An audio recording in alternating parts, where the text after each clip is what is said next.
Halo, selamat datang di perkuliahan Metode Penelitian Psikologi, pertemuan ke-8. Perkenalkan, saya Zafira, dosen pengampu mata kuliah Penelitian Psikologi kelas A bersama Pak Aswar. Kita akan belajar bareng-bareng selama 5 pertemuan, dari pertemuan ke-8 hingga ke-12. Sayangnya kita belum bisa ketemu langsung face to face karena wabah corona, tapi nggak apa-apa ya, semoga dengan belajar melalui media daring, teman-teman malah bisa lebih khusyuk belajarnya karena bisa diulang-ulang. Oke, sekarang saya mau menjelaskan terlebih dahulu media pembelajaran apa yang mau saya pakai. Pertama, semua perkuliahan itu akan saya rekam dan upload di YouTube. Sejak adanya virus corona ini, saya resmi jadi YouTuber, bisa dicek YouTube saya dan kuliah-kuliah saya di channel Learning with Zafira. Nanti saya juga akan menyediakan forum diskusi melalui WhatsApp. Tiap pertemuan saya merencanakan akan ada quiz melalui media Kahoot. Nanti mungkin perlu dilengkapi dengan media-media pembelajaran lainnya seperti Google Classroom, Mentimeter, atau Google Form. Nanti kalau emang butuh pakai, saya akan menginformasikan jauh-jauh hari supaya teman-teman bisa bersiap-siap. Ada beberapa catatan lain. Yang pertama, kehadiran itu akan dicatat melalui quiz yang diadakan tiap minggu. Jadi tidak ada sistem absen, misalnya mendaftarkan nama di Google Classroom atau di WhatsApp atau pakai SeaMaster, enggak. Cukup dengan teman-teman berpartisipasi di quiz, itu sudah dianggap kehadiran. Lalu, Kahoot, terkait dengan Kahoot ini teman-teman nanti kalau mengerjakan harap menggunakan laptop atau PC. Kalau teman-teman pakai HP, mohon download aplikasinya Kahoot dulu. Jadi jangan pakai browsernya HP karena sering banget terjadi error. Kalau misalnya error, dia itu dihitung sebagai teman-teman udah main kayak gitu. Jadi malah bikin masalah baru gitu. Nanti namanya teman-teman ke double-double.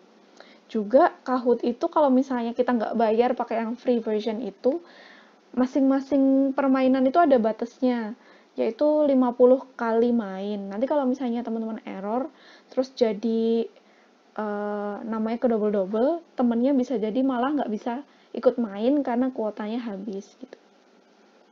Semoga bisa dipahami ya.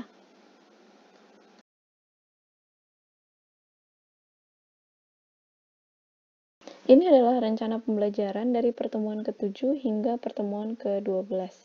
Dari pertemuan ke-7 hingga ke-9, teman-teman akan belajar tentang berbagai pernyataan dalam penelitian kuantitatif. Sementara di pertemuan ke-10, teman-teman ada tugas kelompok, yaitu membuat proposal penelitian kualitatif yang dikerjakan selama jam kuliah. Nilai dari tugas ini akan mengganti nilai UTS teman-teman. Di pertemuan ke-11, teman-teman akan belajar tentang penelitian kualitatif, dan di pertemuan terakhir akan belajar tentang etika dalam penelitian psikologi.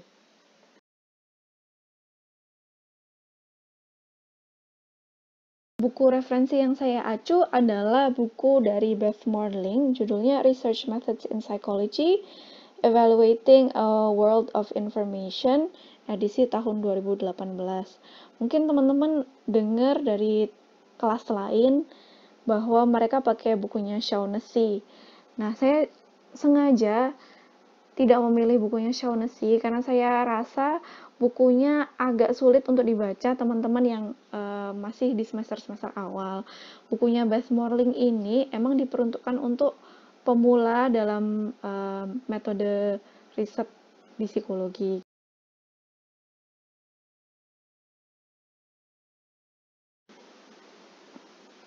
Oke, kita akan masuk ke materi pertama ya, tentang the three claims in quantitative research, atau dalam bahasa Indonesia, 3 pernyataan dalam penelitian kuantitatif. Apa sih kok kayaknya ribet banget? Enggak kok, nanti saya jelaskan lebih lanjut, tapi terlebih dahulu saya mau tanya dulu sama teman-teman nih. Coba teman-teman lihat 3 pernyataan ini. Apa sih persamaannya dan apa perbedaannya?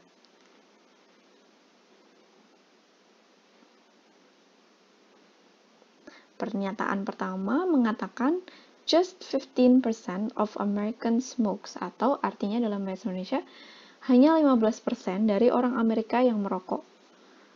Pernyataan kedua bunyinya romantic partners who express gratitude are 3 times more likely to stay together. Artinya dalam bahasa Indonesia, pasangan romantis bisa orang yang berpacaran atau suami istri itu ketika mereka mengekspresikan rasa syukurnya itu 3 kali lebih mungkin untuk tetap bersama-sama. Jadi nggak putus atau nggak cerai. Sementara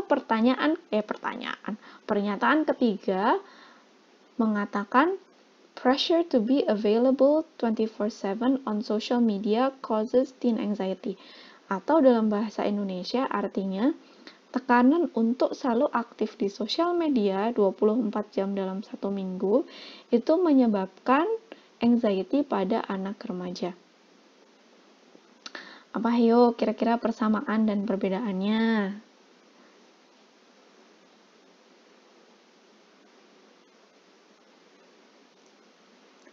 Ya, betul. Jadi, persamaannya adalah ketiga pernyataan itu datang dari penelitian empiris yang sifatnya kuantitatif.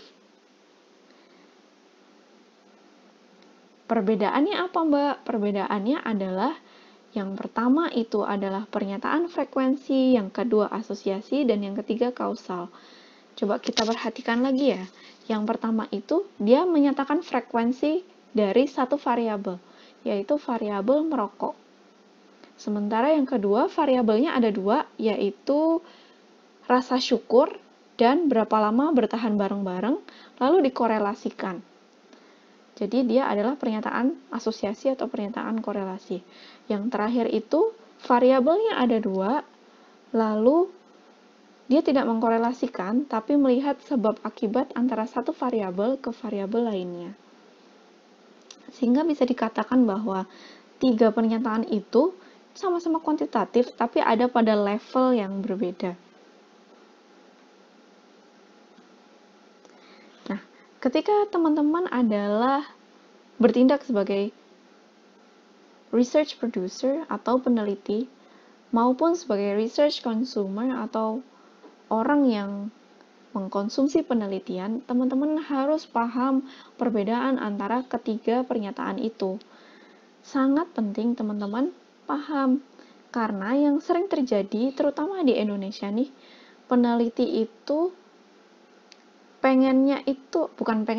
mereka melakukan studi korelasi, tapi dilaporkannya atau diceritakannya ke orang lain itu sebagai studi sebab akibat. Misalnya seperti ini. Ini contoh ngawur ya, jangan dianggap ini contoh beneran. Misalnya Aprilia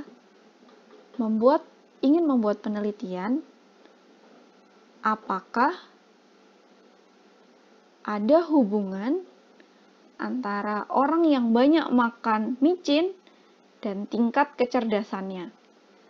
Lalu kemudian dia bikin penelitian nih, dia ngumpulin sekelompok orang, dia tanya, kamu kira-kira dalam seminggu makan micin berapa banyak sih gitu, terus diukur, dicatat, kemudian dia ngetes IQ-nya. Nah, kemudian dia korelasikan.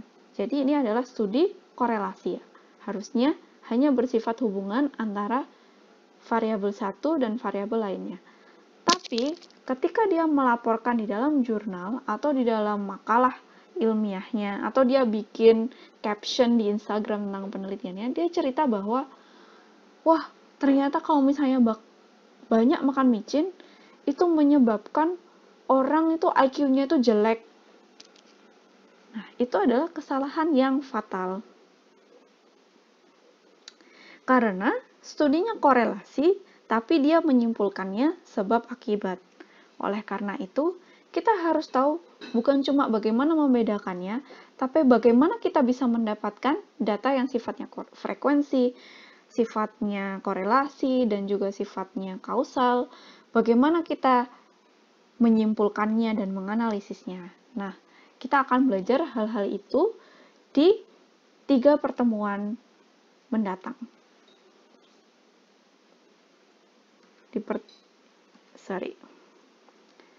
Di pertemuan ini, kita akan belajar lebih mendalam tentang frequency claim atau pernyataan frekuensi. Kalau di Indonesia, sebenarnya di mana-mana sih, sering juga disebut sebagai penelitian deskriptif.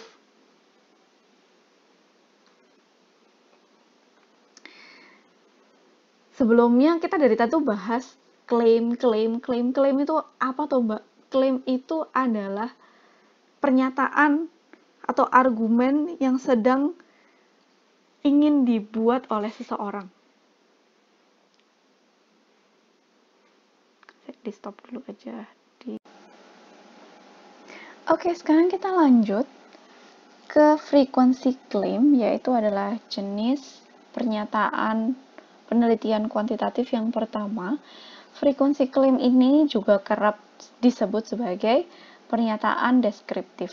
Didapatkan dari penelitian deskriptif. Dan dari tadi itu kita bahas klaim, kok nggak dikasih tahu definisinya tuh Mbak. Klaim itu tuh pernyataan. Jadi bukan sembarang pernyataan, tapi sebuah argumen yang ingin dibuat oleh seseorang.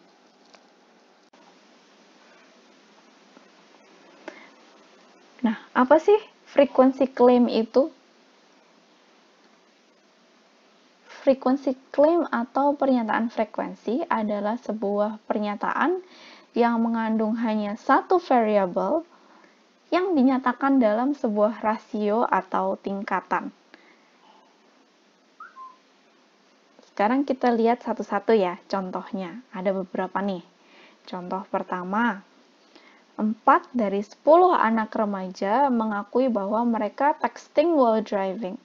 Jadi WhatsAppan sambil nyetir. Oke. Yang kedua, 42% dari orang Eropa itu nggak pernah olahraga. Yang ketiga, anak SMP itu dalam satu hari bisa lihat 2 hingga 4 iklan alkohol. Ketiga pernyataan ini semuanya adalah pernyataan frekuensi walaupun dinyatakan dengan cara yang berbeda-beda.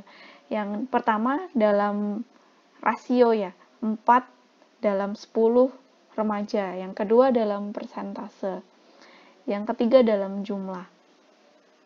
Tapi semuanya adalah pernyataan frekuensi karena hanya mengandung satu variabel dan menyatakan sebuah rasio atau tingkatan. Saya kasih contoh satu lagi yang relevan dengan situasi kita saat ini. 8% dari orang Indonesia yang positif terkena wabah corona meninggal dunia. Itu juga merupakan contoh pernyataan frekuensi. Variabelnya apa? Variabelnya adalah warga negara Indonesia yang meninggal karena COVID-19. Gitu ya. Nah, jadi kita bisa menyimpulkan bahwa cara terbaik untuk mengidentifikasi pernyataan frekuensi adalah yang berfokus pada hanya satu variabel.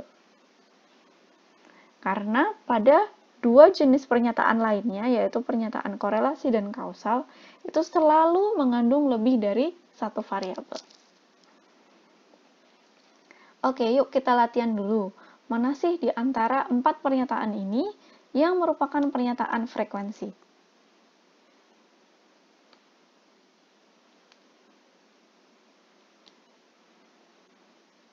Ya, betul pernyataan yang kedua dari atas, yaitu 80% dari wanita merasa tidak puas dengan bentuk tubuhnya.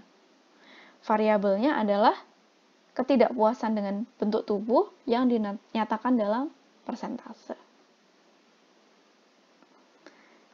Ada dua cara untuk mengevaluate di sini tuh maksudnya adalah mengambil data yang bersifat frekuensi. Yang pertama adalah melalui survei atau polling, yang kedua melalui observasi. Perlu dicatat di sini bahwa kedua cara ini itu sebenarnya bisa juga dipakai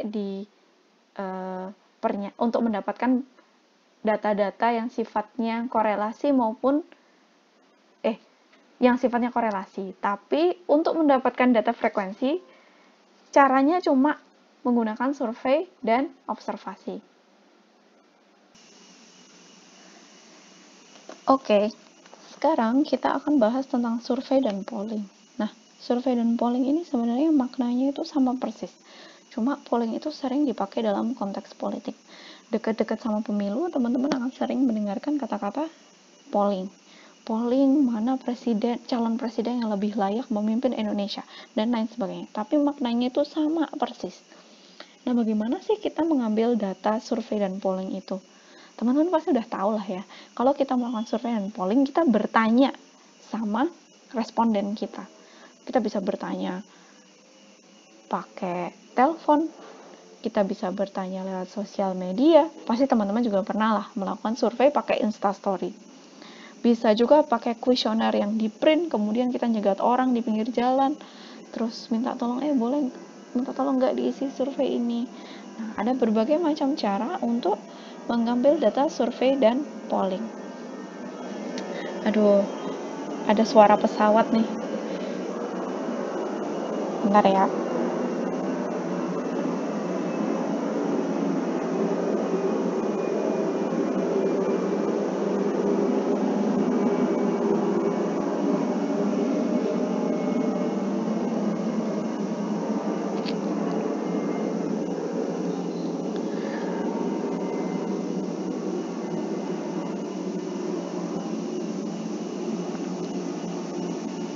Oke, kita lanjutkan. Nah, sebagai orang yang bergerak dalam bidang psikologi, kita punya pilihan untuk melakukan survei, jadi kita mengadakan survei sendiri, atau menjadi konsumen dari surveinya orang lain.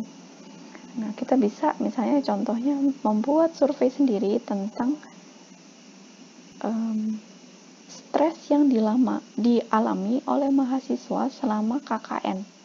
Jadi mahasiswa-mahasiswa yang KKN itu diminta untuk mengisi survei. Itu kita mengadakan sendiri. Nah, kita juga bertanya apa yang bikin stres, apakah karena nggak cocok sama dukuhnya, apakah nggak cocok sama teman satu kelompok KKN-nya, dan lain sebagainya. Tapi bisa jadi kita milih untuk jadi konsumennya karena survei itu udah pernah dilakukan orang lain. Jadi kita pakai survei yang misalnya dibuat oleh kakak kelas tahun lalu terkait stres selama KKN. Oh, ternyata rata-rata mahasiswa UGM itu kalau dari skala 1 sampai 10 kira-kira stresnya itu levelnya itu 8 karena banyak konflik dengan teman-teman satu kelompok KKN-nya sendiri. Nah, itu kita bisa gunakan untuk mengantisipasi. Waktu kita mau berangkat KKN, kita diskusikan dengan teman KKN. Oh iya, nanti itu kalau berdasarkan survei, biasanya kita akan menemui permasalahan yang seperti ini.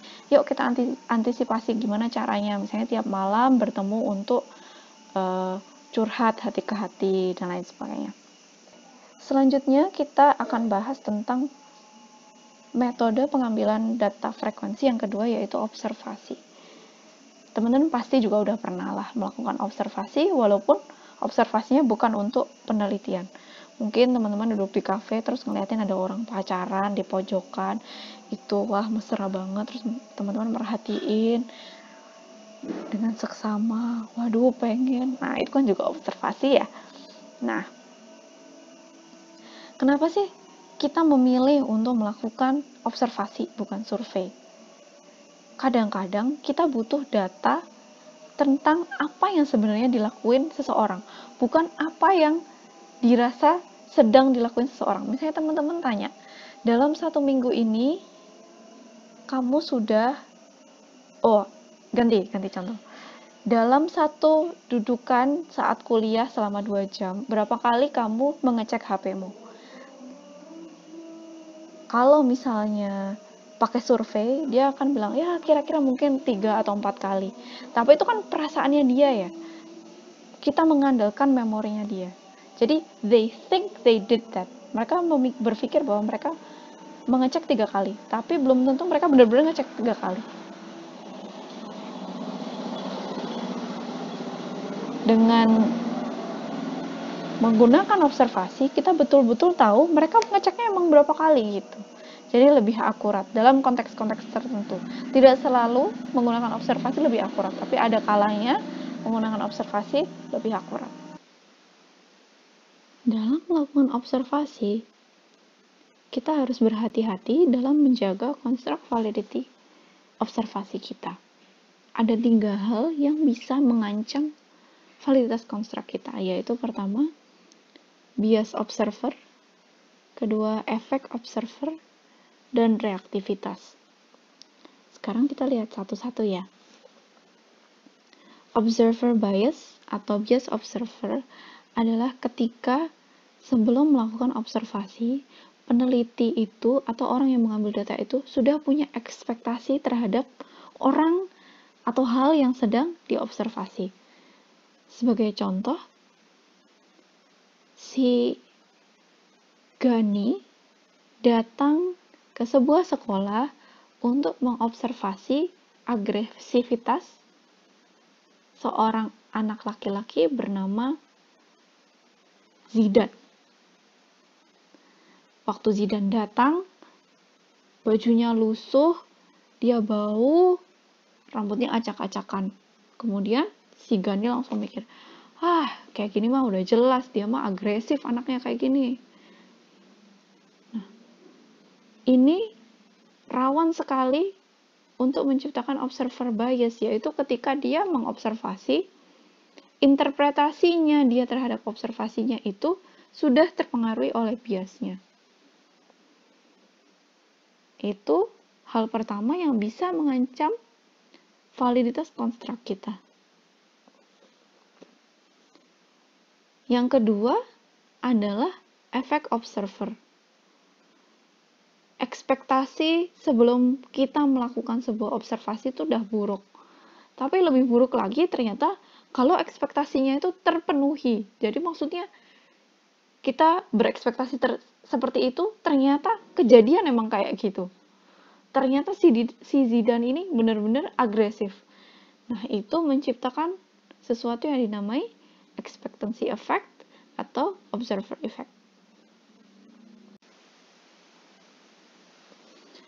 Sekarang saya kasih contoh observer effect itu kayak gimana sih dalam penelitian. Dahulu kala, sekitar 100 tahun yang lalu, ada seorang guru yang sudah pensiun namanya William Van Osten. William ini punya kuda yang dia bilang pintar matematika. Dia bisa menjawab pertanyaan seperti 3 tambah 2. Nanti kuda itu, si Hans ini akan mengetukkan kakinya 5 kali di lantai. Si Hans ini oleh William dilatih terus selama 4 tahun. Hingga akhirnya setelah 4 tahun dia menjadi sangat pintar matematika. Saking pintarnya itu setara dengan anak kelas 5 SD. Kemampuan matematikanya. Nah, si Van Osten kan bangga banget punya kuda bisa matematika. Nah, dia persilakanlah para saintis ini menguji. Ada saintis yang, aku mau nguji kudamu dong. Oh, boleh, silakan. Nah, semua saintis yang datang itu nggak kecewa. Ternyata emang si Hans ini pintar matematika. Hingga suatu hari, ada seorang peneliti namanya Oscar Funks. Oscar Funks ini dia memiliki hipotesis bahwa Hans ini kayaknya nggak pintar matematika deh. Tapi dia sangat pintar mengobservasi orang.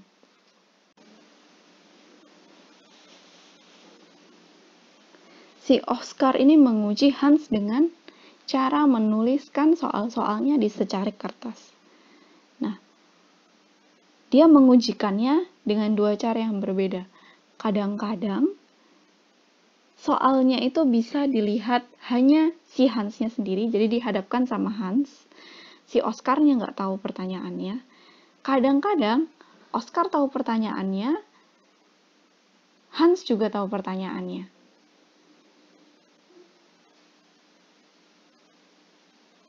Ternyata kudanya itu emang pintar, tapi dia bukan pintar matematika. Dia itu pintar melihat gerak-gerik manusia, jadi dia pintar observasi. Maksudnya gimana? Jadi kalau misalnya soalnya hanya bisa dilihat sama Hans itu nggak bisa jawab. Tapi kalau misalnya soalnya itu bisa dilihat baik oleh yang bertanya dan oleh si Hans itu, si Hans bisa jawab. Kenapa? Karena ketika si orang yang bertanya memberikan pertanyaan, lalu kudanya mulai menggerakkan kakinya, secara nggak sadar orang yang bertanya itu ngode kudanya untuk berhenti. Misalnya, dia alisnya naik, atau dia bergerak sedikit. Sehingga Hans itu sebenarnya pintar menangkap non-verbal cue.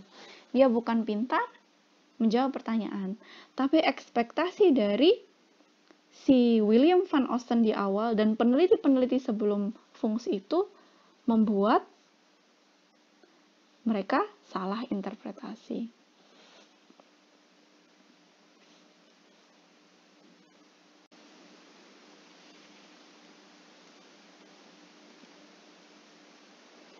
Nah, bagaimana kita bisa memprevent atau mengantisipasi observer bias dan observer effect? Adalah dengan cara membuat panduan yang sangat jelas dan sangat rinci. Biasanya disebut sebagai codebook.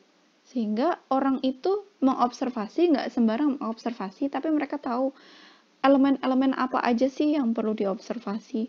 Adakah catatan-catatan kaki yang perlu ditambahkan? Observernya biasanya tidak boleh hanya satu. Ketika kita melakukan penelitian berbasis observasi, observernya harus beberapa agar bisa saling cross-check.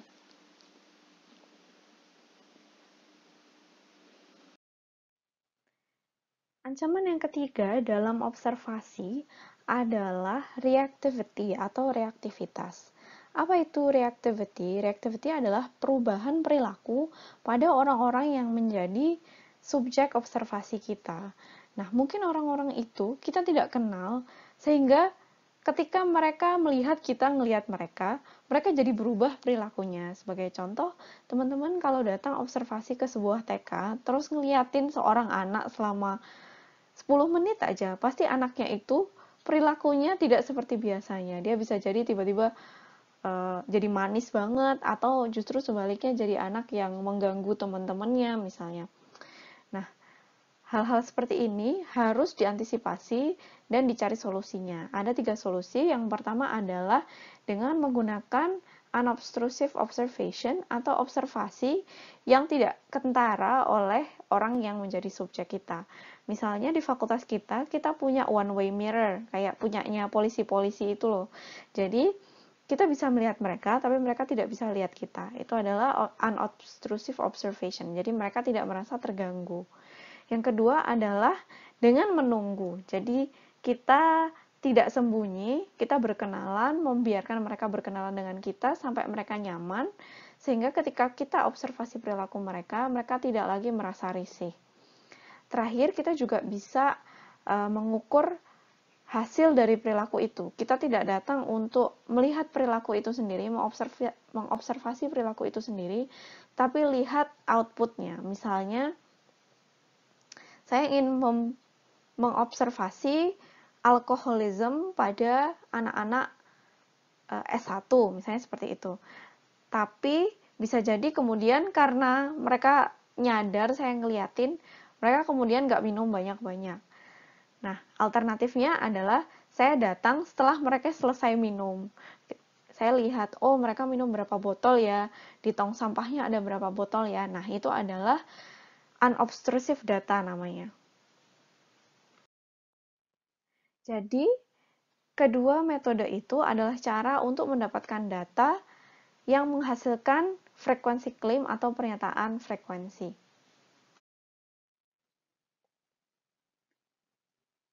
Bagaimana kita tahu sebuah studi yang menghasilkan frekuensi klaim itu bagus atau enggak? Saya tahunya dari mana bahwa studi saya itu bagus? Nah, tahunya adalah dengan mengecek 2 jenis validitas, yaitu construct validity dan external validity. Apa itu construct validity, saya beri perumpamaan. Teman-teman ada yang pakai jam atau punya app di HP yang mengukur langkah kaki dalam sehari nggak? Pasti ada yang punya ya. Nah, teman-teman taunya app itu atau jam teman-teman itu akurat itu bagaimana? Teman-teman kan tinggal mencoba. Teman-teman ambil beberapa langkah, lalu apakah indikator di app atau di jam itu berubah? Nah, tapi dalam konsep psikologi, banyak konstruk itu kan sangat abstrak.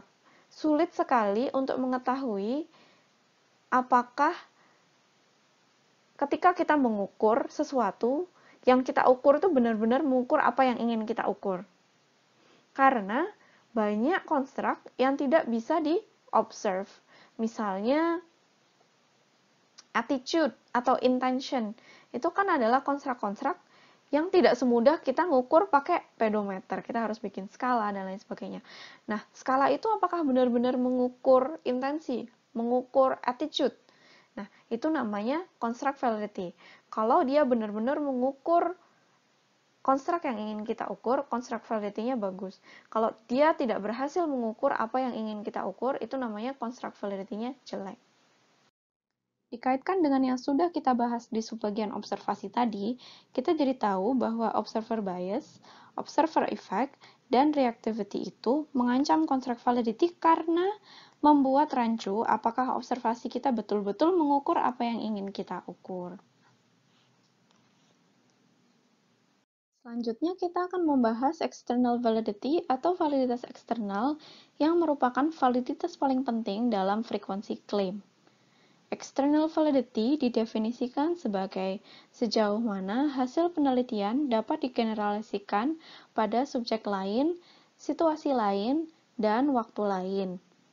Ketika kita mengambil data frekuensi pada sebuah sampel, baik melalui observasi maupun survei, kita kan ingin supaya sampel kita hasilnya dapat mewakili populasi.